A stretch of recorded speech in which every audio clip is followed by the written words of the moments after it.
What's the worst case you've seen of someone trying to play the victim when it was all their own fault?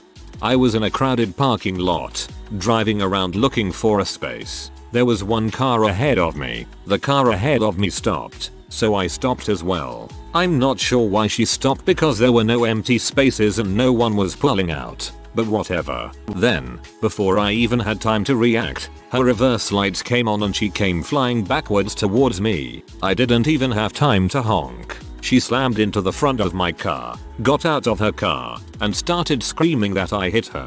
When officers arrived, she was crying and shaking and complaining that her neck hurt, and cursing me for slamming into the back of her car. Thankfully, 2 people had been walking through the parking lot when this occurred and told the officer what really happened. Later, the driver of the car that hit me tried to tell her insurance company that I knew the witnesses and that's why they lied. I didn't know the witnesses, by the way. At any rate, if the witnesses hadn't stuck around to give statements, I'd have been screwed.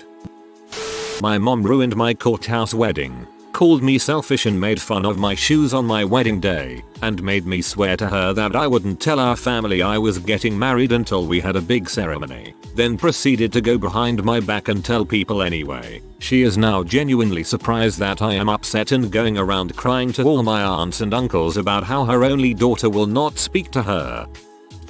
A woman rear-ended my car in the car wash of all places. She failed to put her car in neutral and rolled right into me. She then proceeded to yell at me and insist that it was my fault for not going fast enough. After we finally convinced her that the track always goes the same speed, she decided to blame the car wash employee for making the track too slow.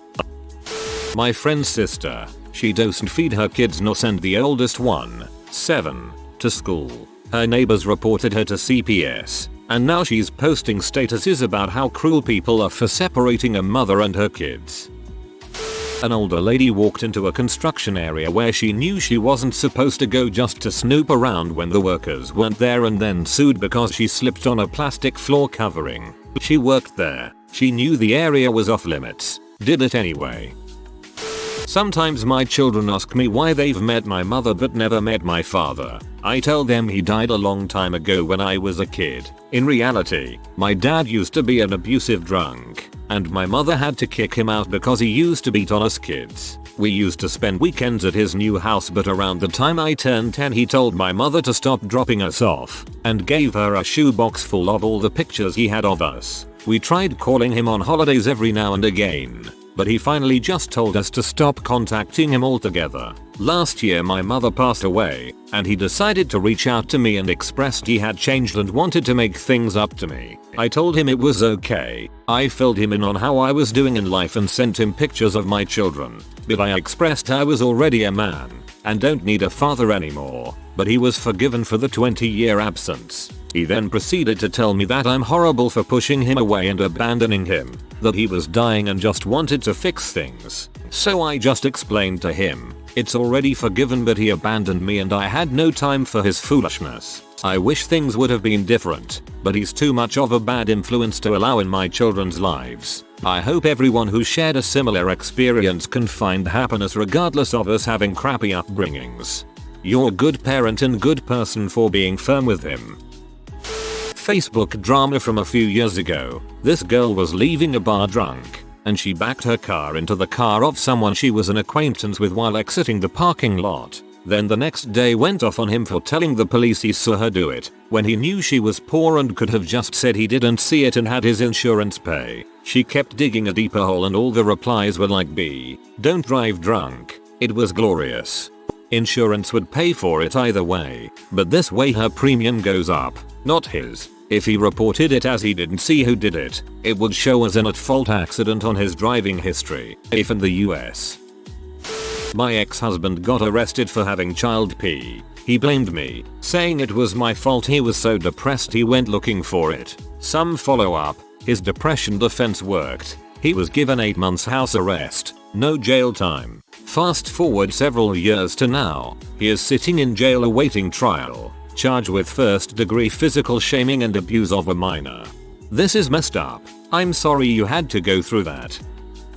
I lost a lot of weight, 150 lbs. My overweight friend didn't. I don't care. She's my friend. I love her. I tried on a pair of size 12, size 8 US jeans, but they were too big, so asked for the smaller size. Before I could try them on, my friend stormed out of the shop, and when I followed her she screamed at me for rubbing my weight loss in her face. I lost the weight in 2015. I've been this size for 4 years.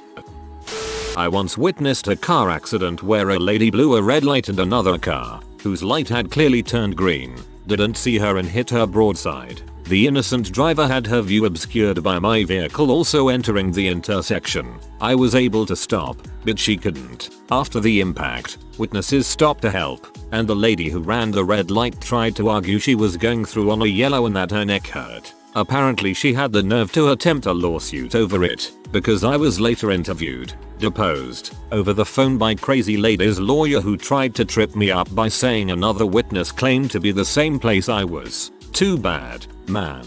I was right there, and there's no way in heck you can paint me as an unreliable witness for your client to steal money from an innocent for her own stupid mistake. My crazy college girlfriend cheated on me and then blamed me for causing problems in our relationship by being obsessed with the truth as I figured out what had happened. This was a long time ago, but it amuses me that 10,000 plus people have rolled their eyes at her. Better to be obsessed with the truth than with a lie. This guy got upset saying we were always talking about him behind his back. He would creep up to the door in our apartment and stand there listening to our conversations. Of course we would talk about him. He owed two of us over $600 and refused to pay it. And then we were the bad people because we would talk about it in our own apartment, not knowing he is creeping around the door. Yeesh. That is creepy AF.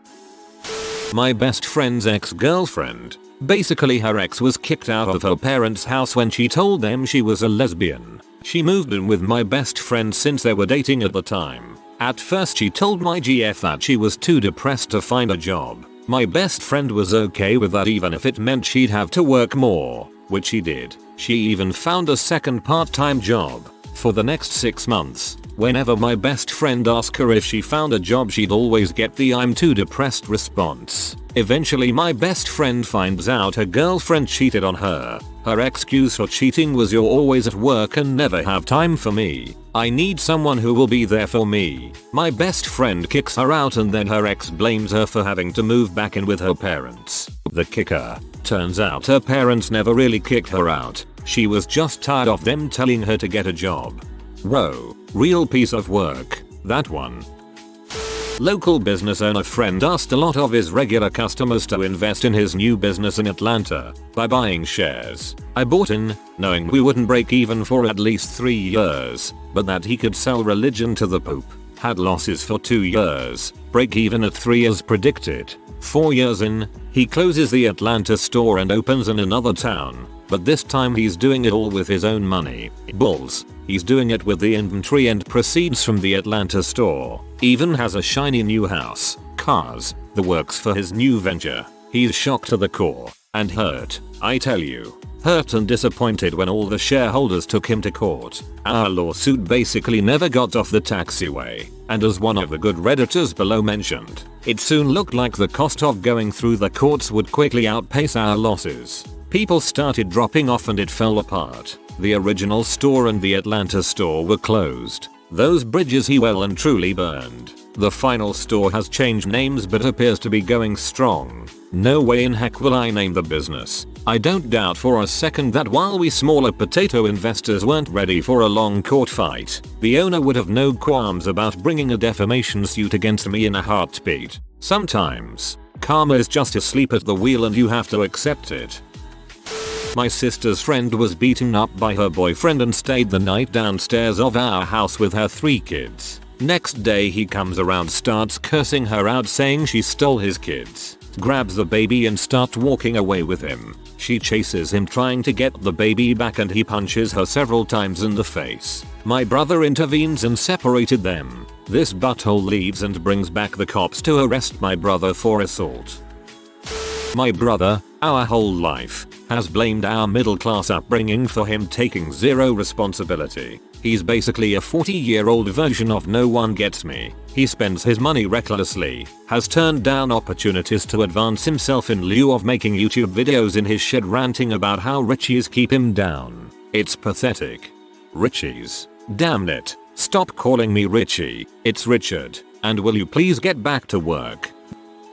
When I was teaching, I had a student I adored who had some behavior problems. I did everything I could to support him. One day, we were taking a test and he was talking. I reminded him several times that talking during a test is not allowed, and I would have him go in the hallway if he continued. He continued talking, so I told him to go into the hall. He called me autistic on his way out, his favorite insult, and so I wrote him a referral. I called his parents and they didn't answer, so I sent an email explaining what happened, that he got the referral, and that I hope we can work together to help him manage his reactions. His mother responded saying that my behavior is unacceptable and that she is done speaking with me and I will hear from her lawyer. She went all the way up to the district level to complain about me, telling all sorts of lies and making me look like a horrible person. I don't teach anymore.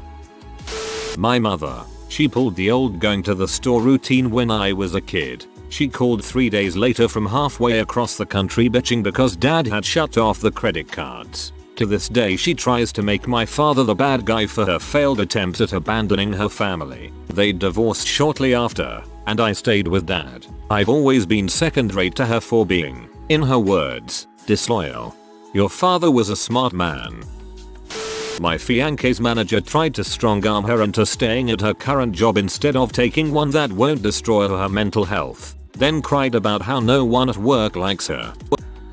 A friend's baby daddy makes no effort to see his kid on his court-approved visits, but when she won't let him see the baby any random time and he asks, which is her following court orders, she's a bee and keeping him from his child. My cat plays with the closet door and sometimes shuts himself in. Then I get an angry cat yowling to get let out and acts like I'm the one that locked him in there. Or just cats that want to leave the room right after they enter. I open the door and he just looks at me and meows. Usually he just wants to get picked up and snuggled, but I can only do that for so long. He probably also just wants food. Cats are just need food scream machines. I ain't trying to make a chonker over here though. A former friend and housemate, who I stupidly let live at my place rent-free and who I gave some pretty significant help towards lawyer fees, lost her mind when I started voicing my concerns over her new boyfriend. She was still technically married to another man, and the new boyfriend was into all sorts of cultish, new age, spirit science craziness. Oh, and they would do things like make these lavish meals in the kitchen and not clean up, or block my car in the driveway. Then she went on a rant in which she compared me to her abusive soon-to-be ex-husband, because I hadn't put away a container of cinnamon immediately after using it. When I served an eviction notice to the B-bomb, she gave Academy Award level performance for melodrama of her own making. During a Sunday liturgy, I gave the priest the proper intonation for the Gloria in Excelsis, but he started chanting the Sanctus instead, which comes much later in the Mass. No one knew how, or if, to respond, so the place fell silent. Afterward, the priest blamed me, the organist, for giving him the wrong intonation instead of simply admitting that he wasn't infallible and had made a simple mistake. Username checks out.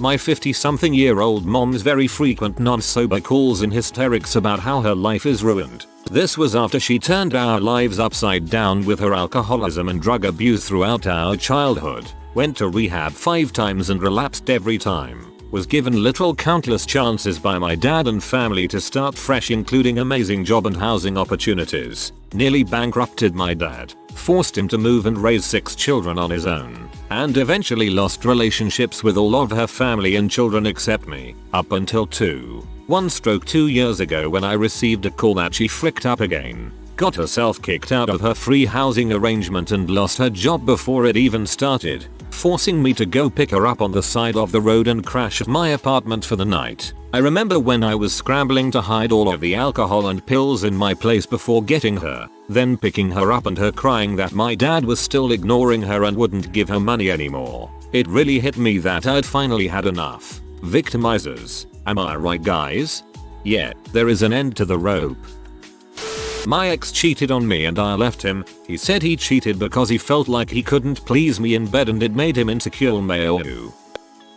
I manage an outpatient drug and alcohol education treatment center. We're licensed with the state so that anyone who gets a DUI has to go through an evaluation process and complete some form of the education treatment program dependent on that evaluation in order to get their license reinstated or satisfy a probation requirement. Every state has its own version of this for alcohol or drug related driving offenses. Everyone has to do it and no one is exempt or special, regardless of whether they won or lost their criminal case in court. There are those who very obviously made the mistake of driving after a couple glasses of wine, had a back just over the legal limit. They realize they fricked up and they usually end up in the lowest level. They get it done. No complaints. But every single day I come across at least one person who blames the state for having to do the program. They call it a racket, a money scheme, a waste of their time, complain about having to go through it, etc. And they treat me like crap in the process as if I make the rules. Without fail, these are always the people who've had multiple DUIs, have drug alcohol addictions, and many of them have concurrent charges of vehicular manslaughter or accidents with injuries. These suckers who walk through my doors who've literally killed or injured someone because of intoxicated driving, avoided jail, and have to go through 6 weeks of outpatient treatment, complaining about having to do it, pee me off to no end. I used to keep my mouth shut, but I've experienced so many of these perpetual victim types that when they start their bitching, I remind them of the real reason they're in my office. Family member who has a ton of tickets and warrants because of driving drunk is always mad about being arrested and blames the cops for catching them. Drives me crazy because other family members keep bailing them out. If they have kid, oh they will lose job. Act really gets my goat, especially because it's drunk driving and we have a family member permanently hurt from a drunk driver. I just can't with them sometimes. A college of mine whined about her job 24/7 and that she quit eventually. Then she went to see a psychiatrist, cause she needed to feel justified that quitting her job meant she had no regrets and she was actually mentally ill and couldn't cope. It was a residency program in one of the best hospitals in the country. Her psychiatrist, after evaluating her, straight up told her she was a whiny brat. Recently I went out on a date with a guy. During the date he proceeded to hit on someone and get their number in front of me. Apparently it was my fault because I'm bi, so clearly that meant I'd be interested in her too. I was just like, I am genuinely curious at how people think bi works. My roommate kicked himself out of my condo. I didn't know this before he moved in, but he turned out to be a pathological liar and attention pity seeker. He fabricated and gossiped all kinds of stories that were easily proven false and then he'd backpedal and lash out if caught. I was super uncomfortable with it and privately started making mental plans to give him his 30 days notice at the end of his lease. 4 months away, but hadn't told anyone. Well, one day I get some text messages from some mutual colleagues asking if it was true that I was kicking him out today, and I tell them that this was the first I was hearing of it. Turned out that roughly after the 3rd or 4th time that I caught the roommate in a major lie, he noticed that I wasn't as chummy with him anymore, and he started spreading a rumor that I hated him now and that I was going to kick him out on his butt and make him homeless. He went crying to all of the prettiest ladies of the gossip mill at work about how he was getting kicked out tonight, and the rumor traveled quickly in a circle back around and he got tons of attention. So that night he comes home from drinks with his gossip entourage and starts yelling at me about how he'd heard that I'm evicting him and demands to know if the rumor was true that I was going to kick him out tonight.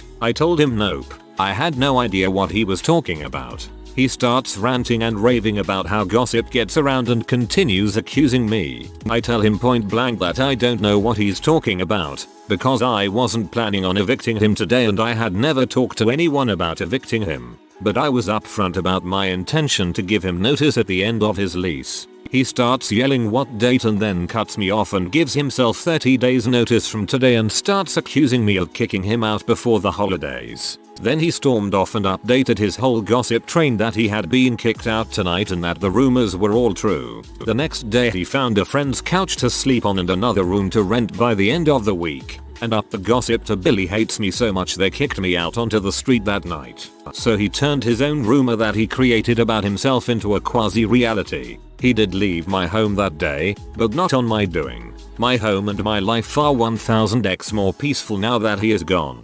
TLDR. My roommate spread a rumor about himself getting kicked out of my condo, confronted me about the rumor as if I had started it, and during the confrontation gave himself notice and kicked himself out. That's a new level of stupidity I wasn't prepared to learn of.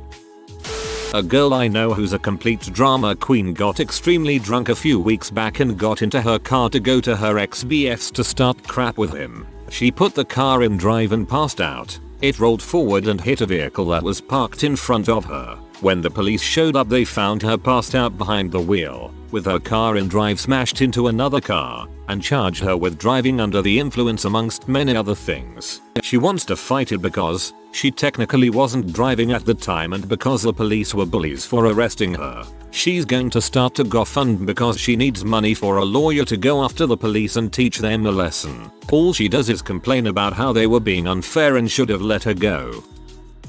If you are new to the channel, you can subscribe. I publish new videos every day. Until then, check another video.